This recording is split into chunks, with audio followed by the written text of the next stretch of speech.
During the 19th century, the British and Russians competed for dominance in Asia during the Great Game. This was largely born out of a fear that the Russians would advance south and threaten British India, and this may not have been complete paranoia. After all, the British, after the Napoleonic Wars, had received reports of Tsar Paul's attempts to move on India, and with Britain preoccupied elsewhere, it could have been an easy capture for the Cossacks who were sent south. So the Great Game began all because documents were leaked.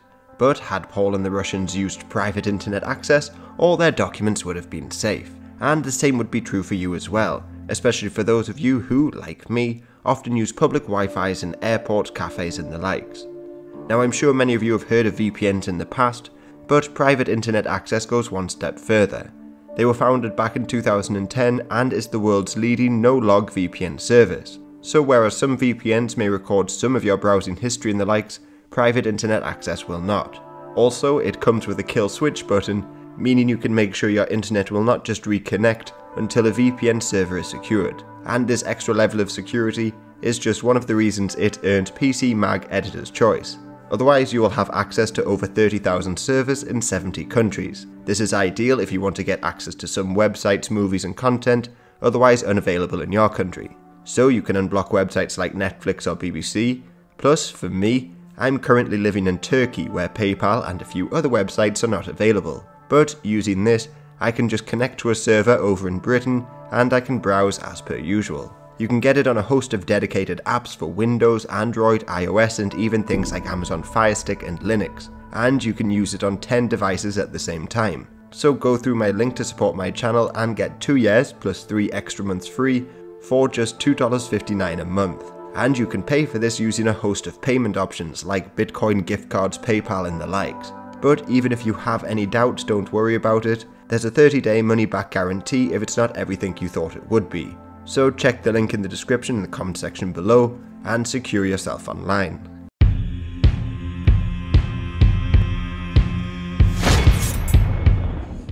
So Russia of course fought against Napoleon, but they weren't always enemies during the wars. But to understand Russian foreign policy at that time, you always need to look at the ruler. I know this may seem obvious, but for Russia in particular, a royal death could greatly shift foreign policy.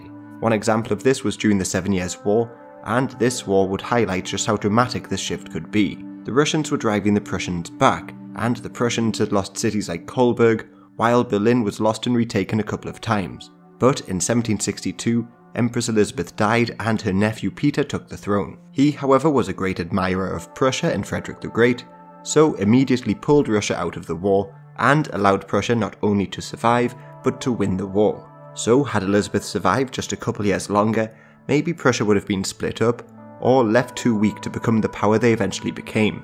Well, the same happened just a couple of decades later. Catherine the Great had launched a number of expansionist wars and was set to invade Persia in 1796. But she died and her son Paul halted the expedition to Persia and seemingly went against any of his mother's plans and laws. But Paul was also somewhat of an eccentric man, and it is widely believed that he had some mental issue, however no one can agree on what.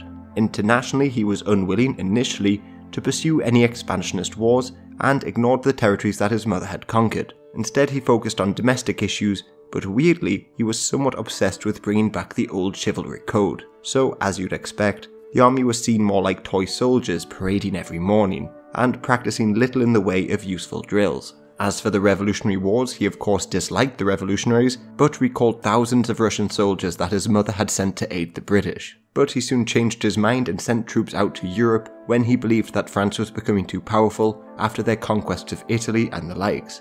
But what angered him most of all was when the French took Malta, which had been, up until that point, controlled by the Knights Hospitaller. As a fan of chivalry and the likes, he had a fascination with the knights, and allowed those who fled to relocate to their priories in Poland. In return, he was made the Grand Master.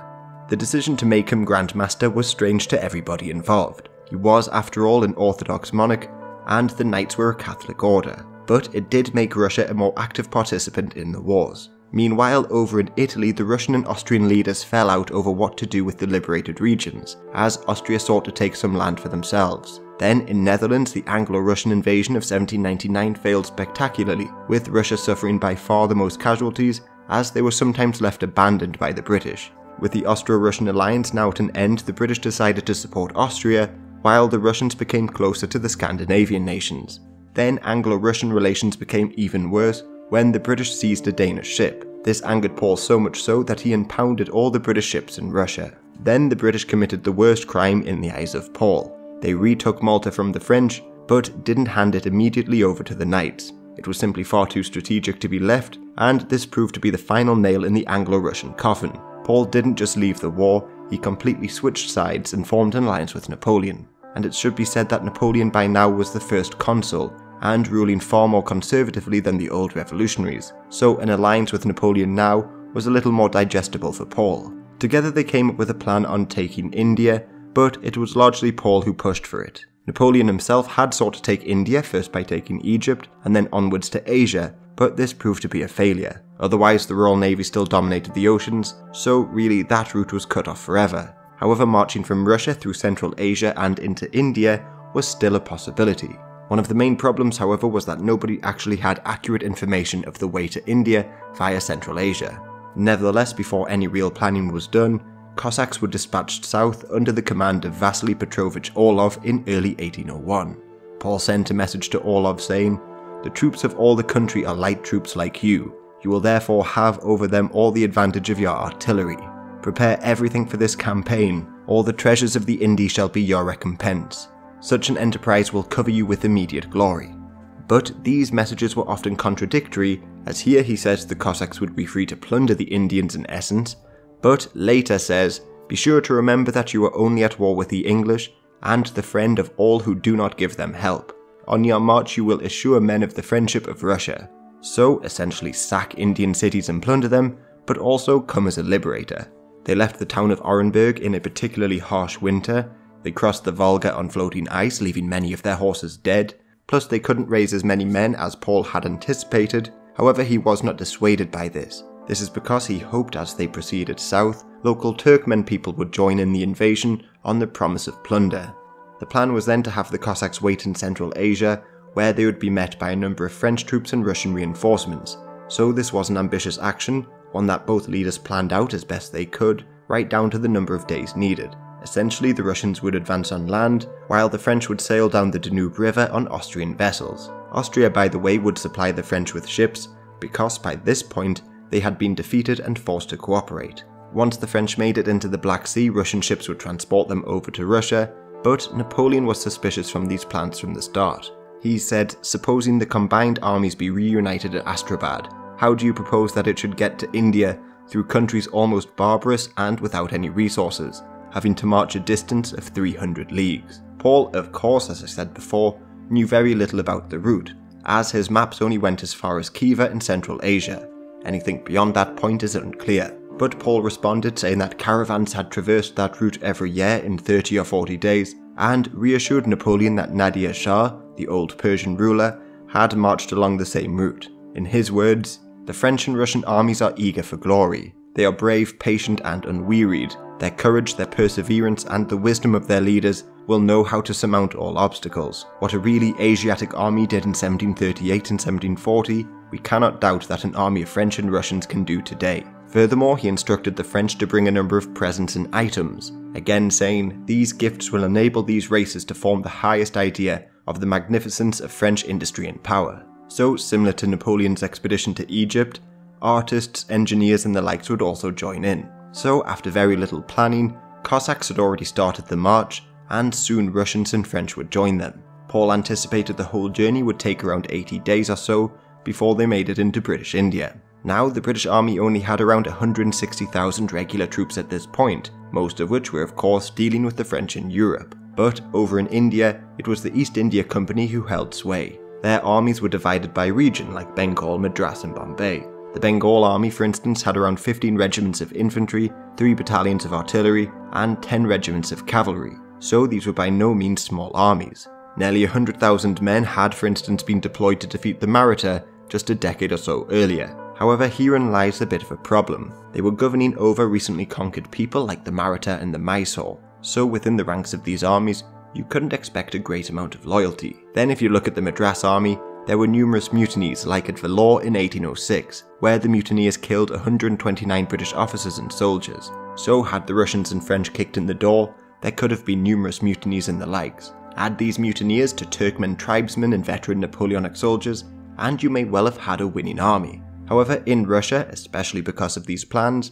many began to question Paul's rule even more, but he would often challenge those who did question him to a duel. Most accounts say that his mental health had begun to get worse, and finally he was assassinated in his bedroom. And it is alleged that the British ambassador Whitworth was involved in this plot for obvious reasons. Alexander I became the new Tsar and sent word to the Cossacks that they should come home, just a couple of weeks after they had set off. So obviously you can make some alternative histories here if Paul had survived, like an India divided between Napoleonic France and Tsarist Russia, or they could have been completely independent Indian states fighting for power once again. Plus, without India, British power in Asia would of course be diminished, and it could have stopped being a colonial power at all. However, with Alexander as Tsar, he brought Russia back into the war against Napoleon, and British rule survived in India. After the wars, the British were made aware of these plans, and throughout the entire 19th century, they were suspicious of Russian activity in Asia, thus starting the Great Game. As for the Russian Tsars, they didn't really look to invade again properly,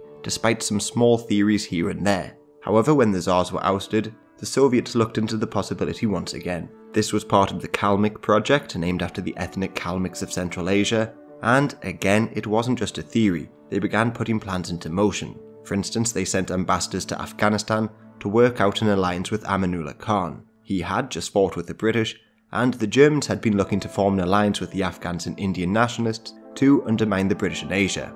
But once again, the British caught wind of this, and the Soviets couldn't find an ally in Afghanistan or any of the other buffer states like Tibet or Nepal. So it didn't come to pass, and the Russian Civil War kept the Soviets preoccupied for the next few years. Yet for some crazy alternative history, you have to look at the plans of Raja Mahendra Pratap. As an Indian nationalist, he hoped that the new Bolshevik government of Russia and the German Kaiser would unite to invade India in 1917, and he also hoped to gain support from Tibet. What would have happened to an India liberated by the Kaiser and the Bolsheviks is anybody's guess, but that's a story for another day. My question to you today is, can you think of any other strange invasion plans? Of course, the French made numerous plans to invade Britain, and one I'm hoping to do a video on soon is the conquistadors' plan to invade China. But do you know of any obscure invasion plans that I should know about? Leave yours in the comments below. And I would just like to take a minute to thank the patrons who have stood by me for so long. Starting with some of my oldest patrons like Andrea Spencer Polio, Tad586, David Harrison, Matthew Kelland, Cap, Kelso Azevedo, Brett Cowie, Mike Tacano, Frank Den Blanken, Large Doubloon 73, Krish, Comrade, Matt Doyle, John Paul Ferguson, Nate M, Jefferson Yates, Anna Sevi, Krish, Comrade, and Matt Doyle. And then there's the ones who have joined me in the last year or so, like John Paul Ferguson, Nate M, Jefferson Yates, Anna Sevi, Robert Conley, Patrick Hugh, Oliver Heaney, Daniel Boleyn, Kovrig Theodore, Joshua Gores, Arthur Wade, Sean M, Fernando Lopez Ojeda, Matthew Cully, Micaiah Wilkes, Mappy, Poultry Patrol, and my newest patrons, the CIA, Sam, Azel, and TFW Robot. Apologies if I pronounced any of your names wrong, but thank you for all of your support. For those who don't follow me on Patreon, I am now releasing exclusive videos there, including 3-minute history videos. I've already posted a couple on there like the Russo-Ottoman War of 1676 and the Second Anglo-Burmese War. But there's other exclusive videos there like Siam and the US Civil War and the First Monotheistic Religion. I look to produce about 2 to 3 exclusive videos every month. So sign up if you would like to support this channel and see these exclusive videos, but if not, still thank you for watching, and once again, a special thanks to the patrons who have stood by me for so long. I really appreciate it.